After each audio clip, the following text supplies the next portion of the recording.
नमस्ते दोस्तों, 2025 में जो नहीं हुआ वो आपकी काबिलियत की कमी नहीं था, वो अनक्लीन मेमोरी का असर था। होपोनोपोनो कोई टेक्निक नहीं है, ये सबकॉन्शियस क्लीनिंग है, जहां गिल्ट, रिग्रेट, सेल्फ ब्लेम और अधूरी एक्सपेक्टेशंस रिलीज होती हैं। अगर आप 2026 में कुछ नया पाने नहीं बल्कि हल्के होकर एंटर करना चाहते हैं तो इस रिचुअल को शांति से सुनिए।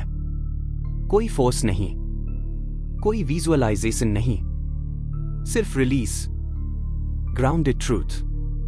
ये वीडियो मोटिवेशन नहीं है, ये क्लोजर है। ये वीडियो इसलिए अलग है क्योंकि ये आपको आगे भागने के लिए नहीं कहता, ये आपको एक पल रुकने देता है। ज्यादातर लोग सोचते हैं कि उनकी जिंदगी इसलिए अटकी है क्योंकि उन्होंने काफी कोशिश नहीं की, काफी पॉजिटिव नहीं रहे या सही टेक्निक्स नहीं अपनाई। लेकिन सच्चाई ये है, जिंदगी वहां नहीं रुकती जहां इच्छा कम होती है। जिंदगी वहां रुकती है जहां अंदर कुछ अधूरा रह जाता है। अधूरे इमोशंस, अधूरे रिएक्शंस और वो मेमोरीज जिन्हें हमने कभी पूरी तरह प्रोसेस नहीं किया। क्लोजर का मतलब हार मानना नहीं होता। क्लोजर का मतलब है उस कहानी को बंद करना जिसे आप हर दिन बिना जाने दोहराते रहे। 2025 अगर भारी लगा तो उसका मतलब ये नहीं कि साल खराब था, उसका मतलब ये है कि आपने उस साल बहुत कुछ अंदर दबाकर कैरी किया, बिना रिलीज किए। और जब तक वो वेट अंदर रहता है, नई रियलिटी के लिए जगह नहीं बनती। इसलिए ये वीडियो आपको कुछ पाने के लिए पुश नहीं करेगा, ये आपको वो छोड़ने देगा जो अब आपके साथ 2026 में जाने लायक नहीं है। छोटा पॉज, क्योंकि जब आप हल्के होते हैं तो मैनिफेस्टेशन अपने आप तेज हो जाता है। 2025 subconscious audit, mirror not blame. जब आप पीछे मुड़कर 2025 को देखते हैं तो दिमाग अपने आप सवाल नहीं पूछता, वो वर्डिक्ट देने लगता है, साल को जज करता है, खुद को दोष देता है और फिर साइलेंटली मान लेता है कि शायद मुझ में ही कुछ कमी थी। लेकिन यह ऑडिट उस स्टोरी को तोड़ने के लिए है। इसलिए सबसे पहला सवाल ये नहीं है कि 2025 में क्या अचीव नहीं हुआ। सवाल ये है, जो नहीं हुआ वो आपको अंदर कहां छुपता है? क्योंकि जो सच में खत्म हो चुका होता है वो दर्द नहीं देता, वो बस याद बनकर रह जाता है। अधूरे गोल्स, अधूरे गोल्स इसलिए भारी नहीं होते कि वो पूरे नहीं हुए, वो इसलिए भारी होते हैं क्योंकि हमने उनसे अपनी पहचान जोड़ ली होती है। अगर ये गोल पूरा हो जाता तो मैं सक्सेसफुल होता। जब गोल नहीं हुआ तो सबकॉन्शियस ने ये मान लिया तो मैं अधूरा हूं। गोल नहीं, आइडेंटिटी अटक जाती है। वो रिएक्शंस जिन पर आज रिग्रेट है। रिग्रेट असल में गलती का नहीं होता, रिग्रेट उस वर्जन का होता है जो उस समय डर में था, कंफ्यूज था और क्लैरिटी में नहीं था। लेकिन हम रिएक्शन को बार बार याद करते हैं और उस पुराने वर्जन को आज के लेंस से जज करते हैं। ये न्याय नहीं है, ये मेमोरी को और भारी बनाना है, बार बार खुद को दोष देना। सेल्फ ब्लेम एक आदत बन जाता है, एक ऐसी आदत जो हमें इल्यूजन देती है कि अगर हम खुद को काफी पनिश कर लें तो शायद पास्ट ठीक हो जाएगा। लेकिन पास्ट ब्लेम से ठीक नहीं होता, वो अवेयरनेस से रिलीज होता है। गिल्ट, गिल्ट ये नहीं कहता कि आपने कुछ गलत किया, गिल्ट ये कहता है कि आपने खुद को अब तक माफ नहीं किया। जब गिल्ट लंबे समय तक रहता है तो सबकॉन्शियस ये सीख लेता है, मैं आगे बढ़ने के लायक नहीं हूं।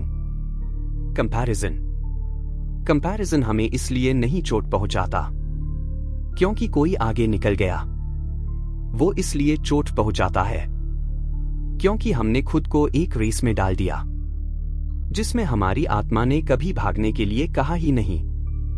कंपैरिजन मेमोरी बन जाता है और हर मेमोरी फ्यूचर की स्पीड कम कर देती है। काश ऐसा न किया होता। ये लाइन रिग्रेट नहीं है, ये रेजिस्टेंस है। रेजिस्टेंस उस रियलिटी के खिलाफ जो पहले ही हो चुकी है। सबकॉन्शियस को जो चीज एक्सेप्ट नहीं होती वो उसे रिपीट कराता है ताकि आप फाइनली उसे देख सकें। Core truth. 2025 प्रॉब्लम नहीं था, साल ने कुछ नहीं बिगाड़ा। प्रॉब्लम ये थी कि बहुत कुछ अंदर जमा होता गया बिना पूरी तरह महसूस किए, बिना पूरी तरह छोड़े।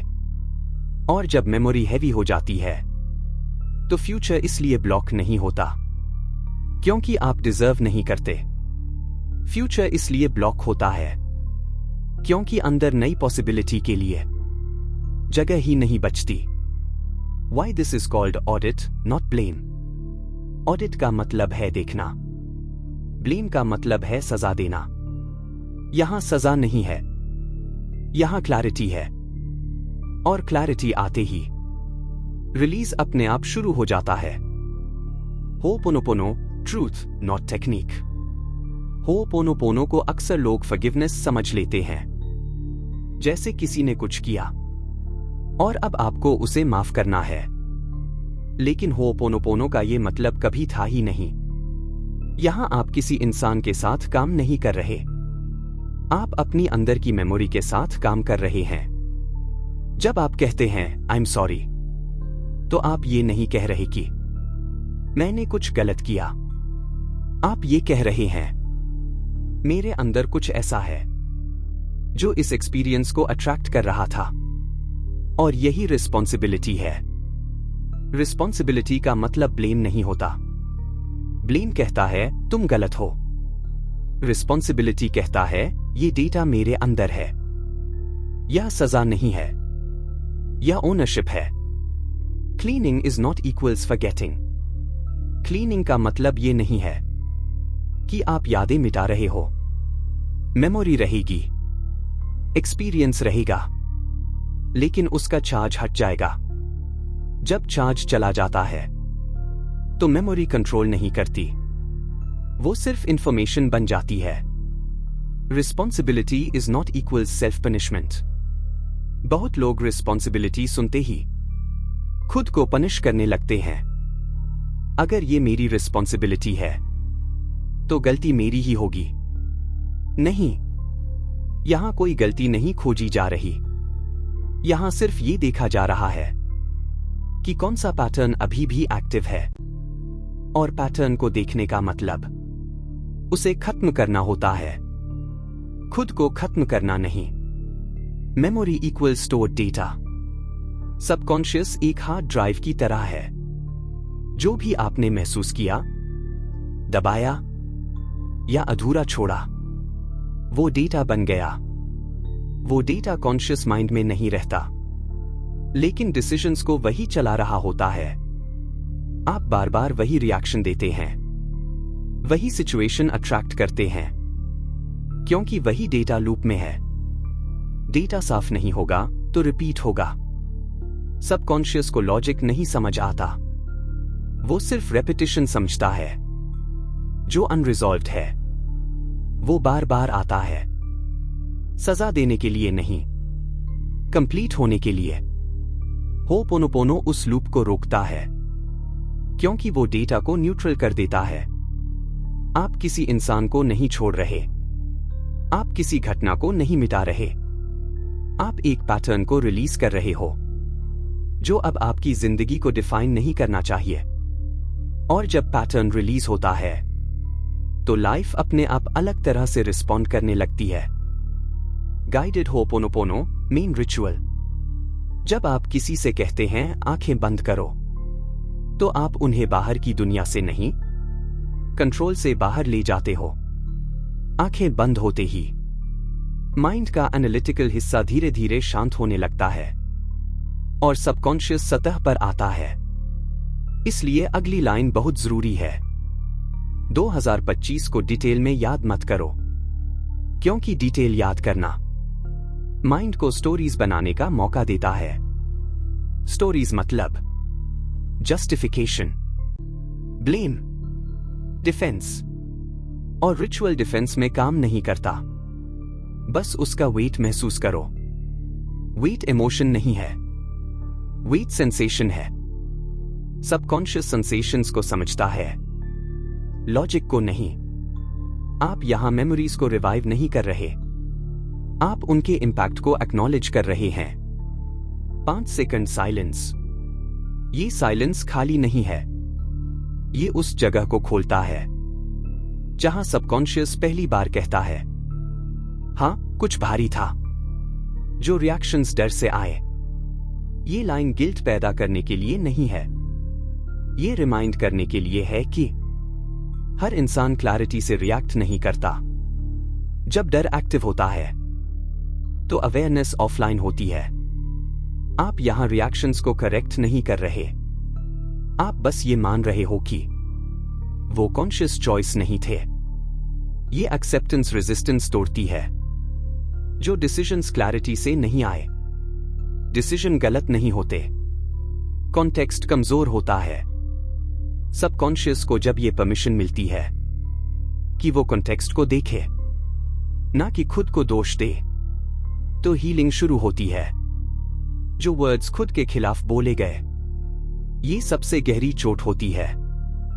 दूसरों के वर्ड्स मेमोरी बनते हैं, लेकिन अपने शब्द आइडेंटिटी बन जाते हैं।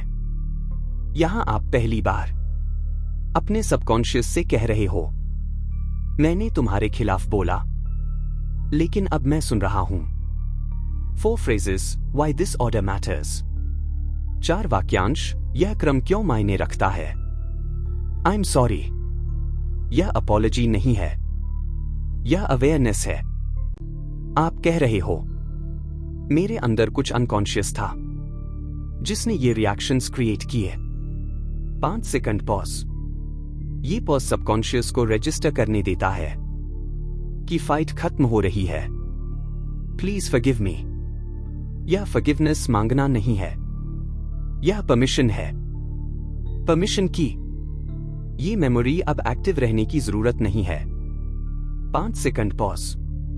सबकॉन्शियस रेजिस्टेंस छोड़ता है। Thank you. यह ग्रैटिट्यूड पेन के लिए नहीं है, यह क्लोजर के लिए है। जब आप लर्निंग को एक्सेप्ट करते हो तो मेमोरी का काम पूरा हो जाता है। 5 second pause. I love you. ये सबसे पावरफुल फ्रेज है, क्योंकि सबकॉन्शियस सिर्फ सेफ्टी में रिलीज करता है। जब आप उस पुराने वर्जन को एक्सेप्ट करते हो जो उस समय बेहतर नहीं जानता था, तो शेम डिसॉल्व हो जाती है। 30-40 sec silence, this is the real cleaning. 30-40 second की खामोशी, यही असली सफाई है। इस साइलेंस में कुछ करने की जरूरत नहीं है। No visualisation, no emotion forcing, no thinking. Silence subconscious को सिग्नल देता है, अब कोई खतरा नहीं है।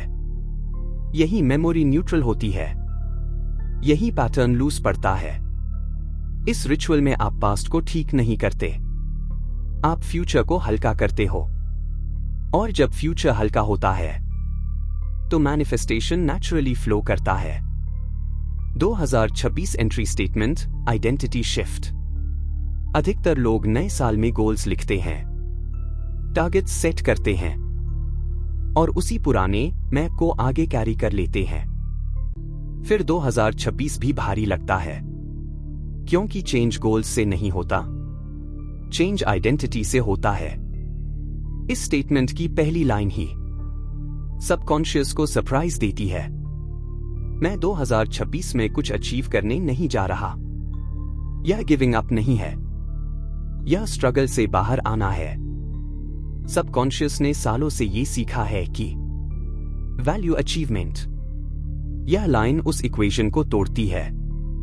आप कह रहे हो, मैं अपने वर्थ को फ्यूचर रिजल्ट्स से अलग कर रहा हूं। यही प्रेशर डिसॉल्व होता है। मैं खुद को कैरी करने का तरीका बदल रहा हूं। यह सेंटेंस बहुत सटल है, लेकिन बहुत पावरफुल है। यहां आप दुनिया बदलने की बात नहीं कर रहे, आप सर्कमस्टांसेस बदलने की बात नहीं कर रहे। आप कह रहे हो, मैं अपनी प्रेजेंस बदल रहा हूं। जब आप खुद को अलग तरह से कैरी करते हो तो डिसीजंस अलग होते हैं, रिएक्शंस अलग होते हैं और रिजल्ट्स अपने आप शिफ्ट हो जाते हैं। जो नहीं हुआ वो कंप्लीट है। ये लाइन सबकॉन्शियस के लिए सबसे ज्यादा हीलिंग वाली होती है, क्योंकि सबकॉन्शियस क्लोजर चाहता है। इनकम्प्लीट लूप्स अटेंशन खींचते रहते हैं। आप बार बार वही मेमोरी सोचते हो क्योंकि अंदर से उसे फिनिश नहीं कहा गया। जब आप कहते हो वो कंप्लीट है तो माइंड को सिग्नल मिलता है, अब उसे दोहराने की जरूरत नहीं, उसे दोहराने की जरूरत नहीं। यह लाइन प्रोटेक्शन देती है, protection against regret loops, self sabotage, repeating patterns. Subconscious सीखता है मैं आगे बढ़ सकता हूं बिना खुद को प्रूव किए। जो होना है वो फोर्स से नहीं आएगा, फोर्स फियर से आता है। फोर्स तब आता है जब हमें लगता है कि अगर हमने जोर नहीं लगाया तो कुछ खो जाएगा, लेकिन फोर्स रेजिस्टेंस क्रिएट करता है। एलओए में फोर्स डिले। यह लाइन स्ट्रगल आइडेंटिटी को रिलीज करती है। वो क्लैरिटी से आएगा। क्लैरिटी क्वाइट होती है, क्लैरिटी पुश नहीं करती। जब मेमोरी साफ होती है तो क्लैरिटी नेचुरली आती है और क्लैरिटी से आने वाली चीजें टिकती हैं, रिपीट नहीं होती, गिल्ट नहीं लाती। यह स्टेटमेंट फ्यूचर को प्रोग्राम नहीं करता, यह आपको रिपोजिशन करता है। आप अब अट्रैक्ट करने नहीं जा रहे, आप अवेलेबल हो रहे हो। और जब आप अवेलेबल होते हो तो लाइफ एफर्ट नहीं मांगती। इस प्रैक्टिस को पावरफुल बनाने के लिए ज्यादा करने की जरूरत नहीं है। कंसिस्टेंसी ज्यादा इंपॉर्टेंट है, इंटेंसिटी नहीं। 7 डेज। सबकॉन्शियस सडन चेंज पर रेजिस्ट करता है, लेकिन रेपिटेशन पर सॉफ्टन हो जाता है। 7 डेज इसलिए नहीं कि कोई मैजिक नंबर है, बल्कि इसलिए कि ये मिनिमम टाइम है जिसमें माइंड समझता है ये खतरा नहीं है, ये नया नॉर्मल है। आप हैबिट नहीं बना रहे, आप सेफ्टी इंस्टॉल कर रहे हो। Night time. रात को सबकॉन्शियस नेचुरली ओपन होता है, दिन में माइंड कंट्रोल में रहता है। Plans, roles, reactions. रात में कंट्रोल ढीला पड़ता है, ईगो थक चुका होता है, इसलिए रात में बोला गया शब्द सीधे अंदर जाता है। No emotion forcing. Emotion force करना रेजिस्टेंस क्रिएट करता है। अगर आप फील करने की कोशिश कर रहे हो तो माइंड एक्टिव है। होपोनोपोनो माइंड से नहीं, एब्सेंस ऑफ एफर्ट से काम करता है। कुछ महसूस हो या न हो, दोनों ठीक है। No visualisation. विजुअलाइजेशन फ्यूचर बनाता है, यह प्रैक्टिस पास्ट क्लीन करती है। दोनों एक साथ नहीं चलते। जब आप इमेज बनाते हो तो मेमोरी को फिर से चार्ज देते हो, यहां चार्ज हटाना है। Neutral repetition. Neutral tone subconscious को सेफ्टी सिग्नल देता है। No hope, no desperation, no excitement, बस रेपिटेशन। जब रेपिटेशन न्यूट्रल होती है तो सबकॉन्शियस अलर्ट बंद करता है। Why this works? जब इमोशन न्यूट्रल हो जाता है सबकॉन्शियस सेफ महसूस करता है, और सबकॉन्शियस सिर्फ सेफ होने पर ही डेटा रिलीज करता है। सेफ्टी के बिना हीलिंग नहीं होती, सेफ्टी के बिना क्लीनिंग नहीं होती। इस प्रैक्टिस का गोल कुछ महसूस करना नहीं है, गोल कुछ साबित करना भी नहीं है। गोल सिर्फ इतना है 2026 में वही मेमोरी कैरी न हो जो 2025 में भारी थी। जब आप हल्के होते हो तो लाइफ खुद रास्ता बनाती है। 2026 का पहला कदम हल्के मन से रखें, अपनी गलतियों, दूसरों के गलत व्यवहार और पुरानी यादों को होपोनोपोनो से छोड़े। मैनिफेस्टेशन और नए अवसरों के लिए पहले क्लोजर जरूरी है। 2025 को माफ करो और 2026 को खुले दिल से अपनाओ। Happy new year. अगर इस वीडियो के बाद आपको जरा सा भी हल्कापन महसूस हुआ तो कमेंट में सिर्फ एक शब्द लिख देना, क्लीन। किसी को दिखाने के लिए नहीं, कुछ साबित करने के लिए नहीं, बस इसलिए क्योंकि आपने नोटिस किया, और इतना नोटिस करना आज के लिए काफी है। अब कुछ करने की जरूरत नहीं है। इस वीडियो को समझने की नहीं, बस यही छोड़ देने की जरूरत थी। अगर कुछ हल्का लगा तो उसे पकड़ो मत, उसे एक्सप्लेन मत करो, बस अलाउ करो। 2025 को ठीक करने की जरूरत नहीं है, वो कंप्लीट है। 2026 को प्रूव करने की जरूरत नहीं है, वो आएगा। आज बस इतना याद रखो, आप भारी नहीं थे, आप बस बहुत कुछ अकेले कैरी कर रहे थे। अब वो कैरी करना बंद है।